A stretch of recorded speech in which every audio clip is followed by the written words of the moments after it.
So Sut, which was the Egyptian or became the Egyptian devil figure, Sut of the Sut and Horus combination or twins, and Sut would be the Hebraic Esau, or can be reckoned and related. At least one of the ancient Egyptian Sut or Seth is linked to this particular twin of Jacob and Esau, because as we look through the development of the mythology and the spirituality of ancient Egypt, we find that there were different versions, for lack of a better word, different versions. But if you put it in its right context, this was a development.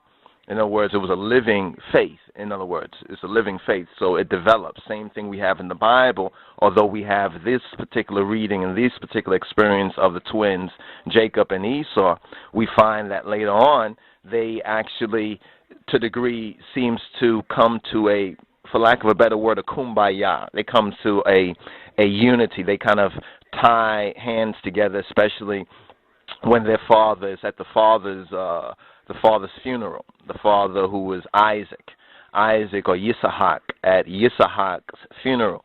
Also, what was brought into our consciousness is that this whole Toledot teaching is not about all generations. It really is characterized as the generation of Yaakov. Of Yisahak. The generation. These are the generations of Isaac, and Isaac means he laughs.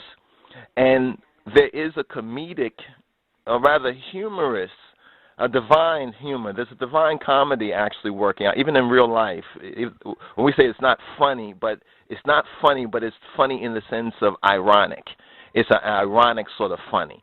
It's not funny in some of the, the comedy sitcom forms of funny, but it's funny in the kind of ironic sense of funny, just like the fact that it's funny how Toledot, the 11th part, actually is being posted on November 11th, which is Veterans Day, which is also very interesting, because veteran means one who have already fought a war or fought in a war or lost in a war, lost their life in a war, but one who has experienced war, one who has served during a time of war.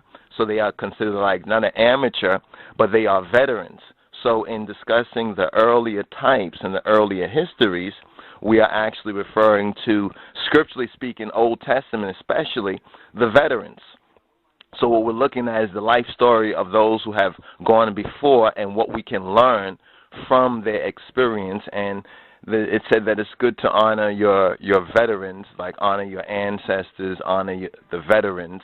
So our ancestors would be these veterans. So it's very interesting, the whole 12 and the 11th, because many look upon the November 11th as 11/11, and they also look on December 12th to be 12/12.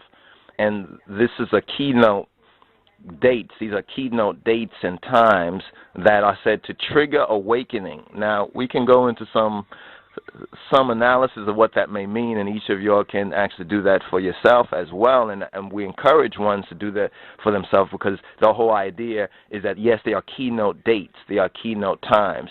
Do they trigger awakening, like we don't have to do nothing and we just automatically awaken, or are these particular times where certain alignments, where certain things come into a divine sense of alignment, not just based on the mundane or the earthly, but the reflection of the heavenly types?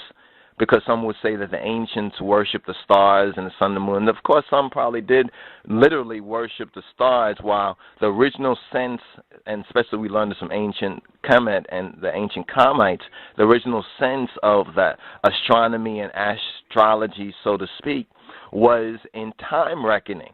This is where a lot of people get Egypt twisted and get the past wrong, is that part of what you're seeing and studying even at DENDERAH or the DENDERAH complex is a timekeeping. It's about timekeeping. And then we thought about it. People say, well, why would that be so important? Well, timekeeping is important just in the mundane way, like if you are, say, if we're not in the cities, because the city life that we're in Babylon, really confuses a lot of us and keeps us somewhat dispolarized and unbalanced, because we're relying on this a kind of an artificial system. It's not really the real system of life or creation, this modern world system, because people don't know anything about the natural genesis or the world, the real world, the true world about them. So we're rating time based on our computers and based on these watches, which are synchronized to a place called Greenwich in England somewhere. So England now becomes a new center. You know, the time, according to time, becomes a new center. They say time is money. Some say time is life, and everything functions in time, and everything that we do in life is connected with time. So time has become like a demigod in a sense. So it would behoove us to learn a little bit more about this like cage or trap that we're in concerning time, and what's the true context of time, because although we may look at things on our own mundane watches and clocks and computers, and it's interesting because 1111 deals with a lot of digital time, really there's another time that's going on. It's like God's time. That's when Christ and the Bible speaks about that, you know, they see what they see. They're able to see the natural things, but they don't recognize God's time. In other words, they don't recognize God's time being connected with the times they observe. In other words, they observe time for their own benefit. In other words, they observe time like selfishly, but they don't see the, you know, or subjectively, but they are not able to look at time in an objective sense.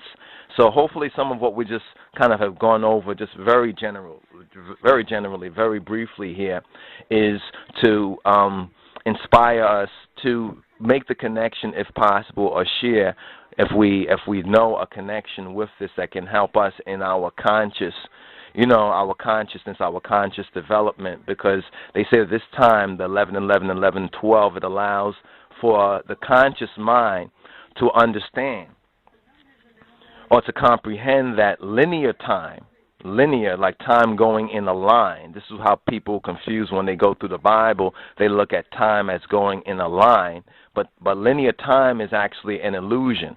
It's actually illusion, this idea of linear time, like we're moving further down a line. You know, that's how most people think. Like when they look at their ages, when they look at their, you know, experience, they look at it all, they stack it up in a sense of linear time, while that perspective of time or contextualization of time is actually an illusion. In fact, some even say that it's the great illusion. But now what we should be considering is this time between 11:11 and 12:12.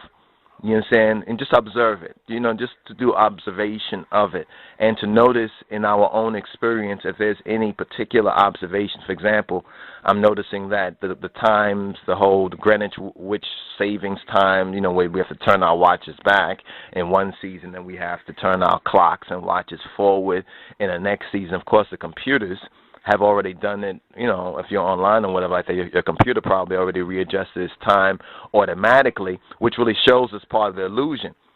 See, the fact that the computers were able to adjust it automatically kind of shows us that it's an illusion. But we still have to do it for ourselves.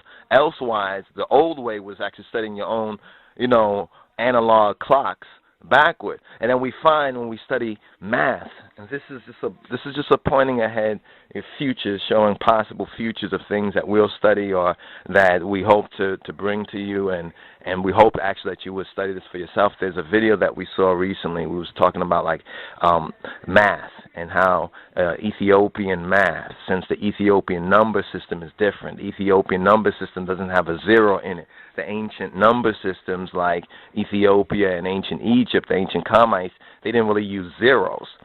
And then we found a video actually on the internet concerning Ethiopian mathematics, Ethiopic math. And actually, hopefully, maybe after this, if we can post this in a timely in a timely manner.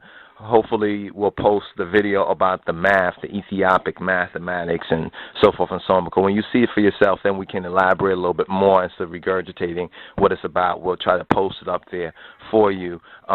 Ethiopian mathematics and how Ethiopic math basically using beans, like bean counting, actually is the system that our digital system, the computers actually work on.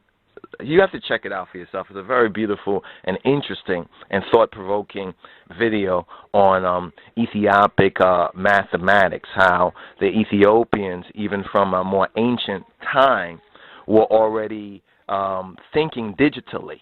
That this way we call digital is not really a new thing when we consider Ethiopic mathematics.